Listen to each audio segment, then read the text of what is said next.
Hello students, in this video we are going to learn about अमीन।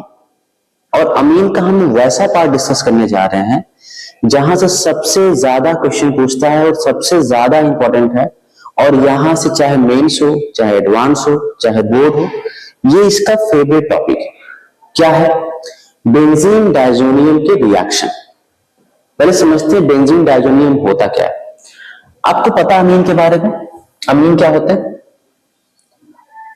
आपको पता है कि अमीन तीन टाइप के होते हैं। एक होते हैं 1 डिग्री अमीन, एक होते हैं 2 डिग्री अमीन, और एक होते हैं 3 डिग्री अमीन। अगर इसको देखा जाए तो यहाँ पे नाइट्रोजन एक कार्बन से लगा है, ठीक है। इसका एग्जांपल देखें, यहाँ पे अगर हम देखें जैसे ये CH3NH2 है, यहाँ पे नाइट्रोजन एक कार्बन से लगा है, इसलिए हम बोलते हैं ये 1 डिग्री अमीन। ज्यादा सही टर्म बोलना इसके लिए ये है कि R वाला पार्ट जो है ना, ये एक अल्काइल पार्ट है। ये कैसा पार्ट है? अल्काइल पार्ट है। तो ज्यादा अच्छे से हम ये बोलते हैं कि 1 डिग्री अमीन तो है, लेकिन ये 1 डिग्री एलिफैटिक अमीन है। ये ज्यादा अच्छा काम है। This is a 1 degree aliphatic amine. Aliphatic amine. लेकिन अगर यही तुम्हारा बेंजीन हो जाता है, यहां पे अगर R की जगह क्या लग जाता, बेंजीन लग जाता, तब हम इसको क्या बोलते हैं? 1 डिग्री एरोमेटिक अमीन। 1 डिग्री एरोमेटिक अमीन, क्योंकि बेंजीन हो गया। 1 डिग्री एरोमेटिक अमीन, ठीक है। होता क्या है, हम इसी के रिएक्शन देखने जा रहे हैं कि कैसे ये डायजोनियम सॉल्ट बनता है और ये रिएक्शन कैसे करता है। तो होता क्या है, अगर हम 1 डिग्री एलिफैटिक अमीन लें और इसका रिएक्शन करा दें HNO2 के साथ या NaNO2 plus HCl at low temperature, mainly आपका 0 to 5 डिग्री सेल्सियस वाला टेम्परेचर होता है। तो होता क्या है, चाहे 1 डिग्री एलिफैटिक अमीन हो, चाहे आपका 1 डिग्री एरोमेटिक अमीन हो, अगर हमने ये रिएक्शन कराया तो ये कन्वर्ट हो जाता है डायजोनियम सॉल्ट। इसका मैकेनिज्म उतना इंपॉर्टेंट नहीं है, बट जान लो कि ये रिएक्शन करता क्या बनाता है? Diazonium salt. ये बन जाता है RN2 प्लस Cl माइनस। ये भी आपका बन जाता है RN2 प्लस Cl। हाँ, ये क्या हमारा? ये एलिफैटिक 1 डिग्री अमीन है, ठीक है। ये जो बना है ये आपका 1 डिग्री एलिफैटिक, या ऐसे बोल दो this is aliphatic diazonium salt, ठीक है। दोनों ही क्या है हमारे? डायजोनियम सॉल्ट है। डायजोनियम सॉल्ट, ये भी आपका डायजोनियम सॉल्ट है। ये भी आपका डायजोनियम सॉल्ट ही है, ठीक।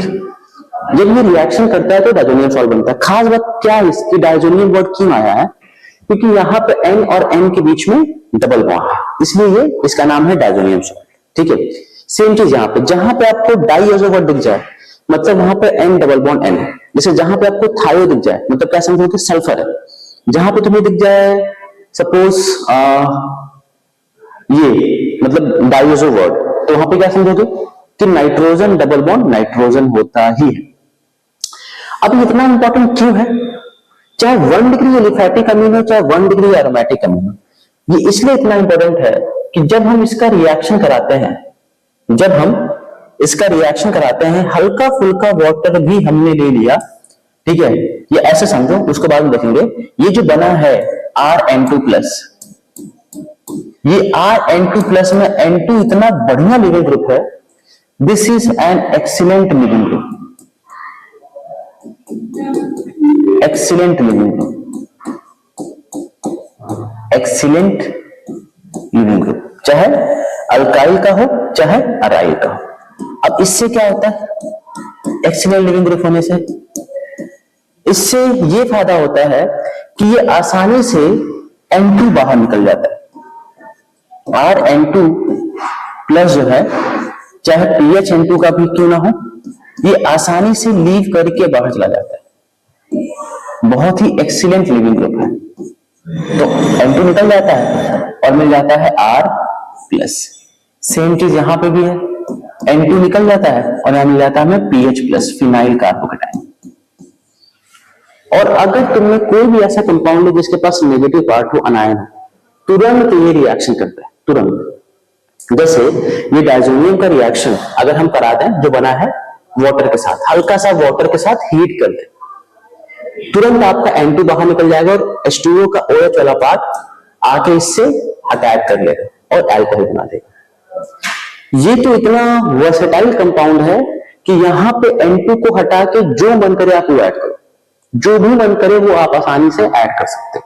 तो अगर इसका रिएक्शन देखें, वही काफी इंपॉर्टेंट है कि ये है आपका PHN2 प्लस, ठीक है, मैं सॉल्ट CL- लिख रहा हूं, ये आपका PHN2 प्लस है, बेंजीन डायजोनियम सॉल्ट बोलते हैं इसको, ठीक है। ये इतना बढ़िया लिविंग ग्रुप है कि इसका हम रिएक्शन करा के हम बेंजीन पे जो भी कुछ ऐड करना चाहें आसानी से ऐड कर सकते हैं। जैसे अगर हमने इसका रिएक्शन करा दिया सपोज वाटर के साथ, तो इसका जो भी नेगेटिव पार्ट होगा ये बेंजीन पे आके ऐड हो जाएगा। तो वाटर का नेगेटिव पार्ट तो पता ही क्या है, OH माइनस, ये आके ऐड हो जाएगा और क्या मिल जाएगा, फिनॉल मिल जाएगा, ठीक है। अगर तुमने इसका रिएक्शन मान लो KOH के साथ करा दिया, पोटेशियम हाइड्रोक्साइड के साथ, तो भी यही बनेगा। क्यों? क्योंकि इसका नेगेटिव पार्ट क्या है, OH माइनस, और N2 एक्सटेंडेड लिविंग ग्रुप आराम से बाहर निकल जाएगा। अगर तुमने इसका रिएक्शन करा दिया KSH के साथ, इसका नेगेटिव पार्ट क्या है, SH माइनस, तो यहां पे SH आके लग जाएगा, यह है फिनॉल, यह है थायोफिनॉल, ठीक। अगला, अगर हमने इसका रिएक्शन KI के साथ करा दिया, पोटेशियम आयोडाइड के साथ, तो इसका नेगेटिव पार्ट क्या है, I आके ऐड हो जाएगा, ठीक है। अगला, अगर हमने इसका रिएक्शन कराया कॉपर विथ HCl, तो कॉपर यहां पर समझो कैटलिस्ट से काम करता है, तो नेगेटिव वाला पार्ट क्या है इसका, Cl, तो इसका Cl वाला पार्ट आके ऐड हो जाएगा और मिल जाएगा हमें क्लोरोब्रोमीन। अगर हमने इसका रिएक्शन करा दिया कॉपर के साथ HBr के साथ, तो यहां पे नेगेटिव वाला पार्ट क्या है, Br माइनस, यहां पे ब्रोमीन आके ऐड हो जाएगा, ठीक है। अगर हमने इसका रिएक्शन करा दिया CuCl और HBr के साथ, तो सेम वही बात है जैसे यहां पे रिएक्शन होता है, इसका नेगेटिव वाला पार्ट क्या है, Br ही है, Br आके ऐड हो जाएगा, सेम CuBr और HBr लिया, तो यहां पे हमने CuCl लेना है, ठीक है। जो हमने तो यहाँ पे CuCl लिया है, तो कॉपर का क्लोरीन का सॉल्ट लिया है, तो हम कोशिश करते हैं कि हम यहाँ पे उसी का ही HCl या HBr, तो यहाँ पे क्या ऐड होगा, यहाँ पे Cl आके ऐड होगा, ठीक है, यहाँ पे Cl आके ऐड होगा, ठीक है। अगला, अगर हमने इसका रिएक्शन करा दिया CuCN KCN के साथ, ठीक है। अच्छा, यहाँ पे क्या ऐड हुआ, तुम खुद से बताओ, यहाँ पे Br आके ऐड हुआ, यहाँ पे CuCN KCN में क्या ऐड होगा, Cn ऐड होगा, ठीक है। तो जो भी नेगेटिव पार्ट है वो ऐड होगा, ठीक। अच्छा, एक इंपॉर्टेंट बात यह है कि यहां पे देखो सब कुछ सेम है, CuCN KCN CuBr HBr CuCl HCl, और यहाँ पे हमने Cl HBr ही ऐड किया, लेकिन यहाँ पे हमने यूज किया है कॉपर का salt, that is why this reaction is called as Sandmeyer reaction, Sandmeyer reaction. तो ऐसा याद रखो, कॉपर का सॉल्ट और सैंड, और यहां पे हमने बस कॉपर यूज किया है, तो इस रिएक्शन को हम बोलते हैं ये है गटरमैन रिएक्शन। नाम थोड़ा अजीब है लेकिन है गटरमैन रिएक्शन, ठीक है ना बात।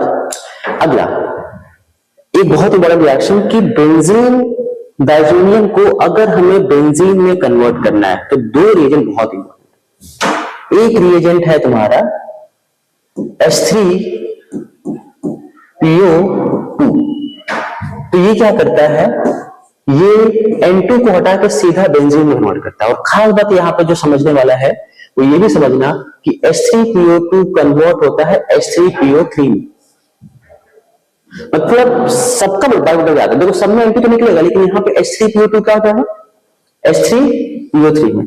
और सेम चीज यहां पे तुम्हारा होता है इसके साथ CH3CH2OH के साथ,